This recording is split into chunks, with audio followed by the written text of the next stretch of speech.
Hello, সবাই কেমন আছো? আজকে সেকেন্ড ব্যাচের স্টুডেন্টসদের আজকে এই নেল আর্ট ক্লাসেতে তাদের যা কিছু আমি দেখিয়েছিলাম সেটা একটু তোমাদের সাথে আমি শেয়ার করতে চাই।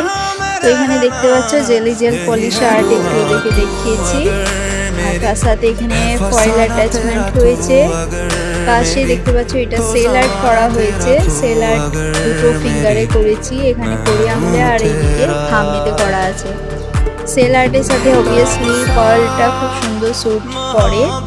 তো তোমরা কি বলতে চাও তোমরাও একটু জানাবে কমেন্টেতে। আর এর পাশে আমি এখানে দেখতে পাচ্ছ ফ্রেঞ্চ আর্টের উপর একটা নেল করে দেখিয়েছি, তার সাথে এখানে স্টোন পার্ল দিয়ে একটু সেটা ডেকোরেশন করেছি, আর ওপরে একটু লেয়ারিংটা হলোগ্রাফিক ক্রোম দিয়ে একটু করেছি। ওভারঅল নেলস দুটো কেমন হয়েছে, নেল আর্ট দুটো সেটা একটু তোমরা অবশ্যই জানিও।